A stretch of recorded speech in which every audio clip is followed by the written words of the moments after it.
Punjab assembly में पीर को होने वाले हंगामे की वजह से बजट पेश न हो सका। स्पीकर चौधरी परवेज इलाही बजट की राह में रुकावट बन गए। स्पीकर की चीफ सेक्रेटरी और आईजी को ऐवान में बुलाकर माफ़ी मांगने की शर्त। पंजाब हुकूमत भी डट गई। अफसरों को इजलास में न बुलाने का फैसला। पंजाब का बजट आज पेश किया जाएगा। आज भी ऐवान में गर्मा गर्मी का इम्कान। पंजाब असम्बली में पेश करने से पहले पंजाब काबीना में मंजूर होने वाले बजट के मुताबिक सरकारी मुलाजमीन की तनख्वाहों में 30% इजाफा, 15% इजाफी तनख्वाह के साथ 15% डिस्पैरिटी अलाउंस मिलेगा। रिटायर्ड मुलाजमीन की पेंशन 15% बढ़ाने की तजवीज़। कम अज़ कम उजरत 20,000 से बढ़ाकर 25,000 रुपये माहाना मुकर्रर। तरक्याती बजट के लिए 685 अरब मुख्तस, 2 अरब सस्ते घी, चीनी और आटे की फराहमी पर खर्च होंगे। तालीम के लिए 4 खरब 15 अरब 55 करोड़ का फंड मुख्तस।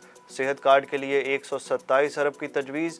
लाहौर को तरक्याती मंसूबों पर 60 अरब के फंड्स मिलेंगे। सिंध का 1 खरब 600 अरब रुपए का बजट आज पेश किया जाएगा। कोई नया टैक्स नहीं लगाया जाएगा। वज़ीर आला सिंध मुराद अली शाह बजट पेश करेंगे। बजट के हुजम में 123 अरब रुपए इजाफे का इम्कान। तनख्वाहों में 15%, पेंशन में 5% इजाफे की तजवीज़। कम से कम तनख्वाह 25,000 रुपये बरकरार रहने का इम्कान। जारी तरक्याती मंसूबों के लिए 210 अरब रुपए मुख्तस किए जाएंगे। नए तरक्याती मंसूबों को 50 अरब रुपए देने की तजवीज़। पैसे लेने हैं तो शराइत भी पूरी करना होंगी। IMF का पाकिस्तान से डू मोर का मुतालबा। आलमी इदारे का बजट पर तहफ़्फ़ुज़ात का इजहार। कर्ज की किस्त के लिए बजट में मज़ीद इक़दामात करना होंगे। बजट को कर्ज प्रोग्राम के मुताबिक बनाया जाए। IMF ने आमदन से मुतल्लिक अहदाफ पर भी मज़ीद वजाहत मांग ली।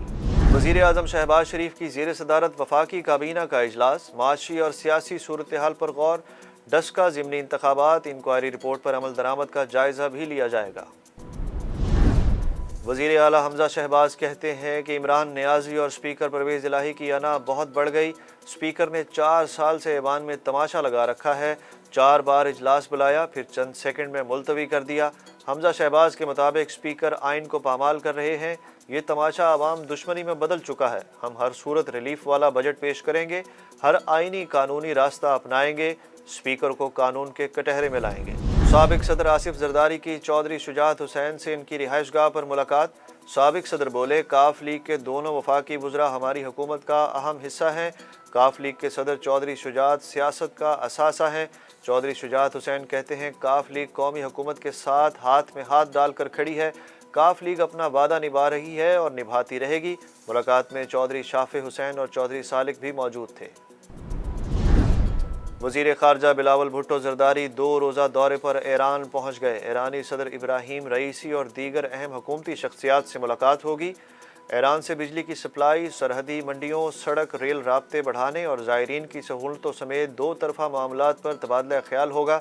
मुलाकातों में इलाकाई सिक्योरिटी का जायज़ा लिया जाएगा। इस्लामोफोबिया का मुकाबला करने पर भी बात होगी।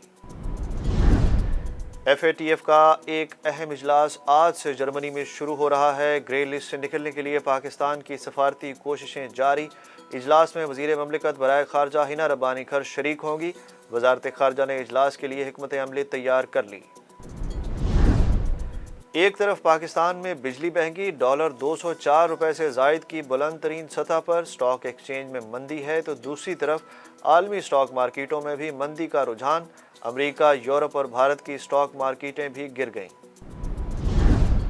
मुजफ्फरगढ़ के इलाके खानगढ़ में वॉक करती बहन को हिरासा करने से रोकने पर मुल्ज़मान की फायरिंग की जद में आकर लड़की का भाई जाँ बहक, वालिद समेत 2 अफराद जख्मी हो गए। दोनों मुसल्लह मुल्ज़मान फरार होने में कामयाब। शाम में फंसे 165 पाकिस्तानियों की वतन वापसी। कराची एयरपोर्ट पर ज़ायरीन के पाकिस्तान जिंदाबाद के नारे। मुसाफिर मुश्किल हालात में वतन वापस लाने पर हुकूमत के शुक्रगुजार। पाकिस्तान को वेस्ट इंडीज़ के खिलाफ क्लीन स्वीप पर बड़ा इनाम। शाहीनों ने भारत से वनडे की चौथी पोजीशन छीन ली। पाकिस्तान 106 पॉइंट्स के साथ चौथे नंबर पर आ गया। न्यूजीलैंड पहले, इंग्लैंड दूसरे और ऑस्ट्रेलिया का तीसरा नंबर।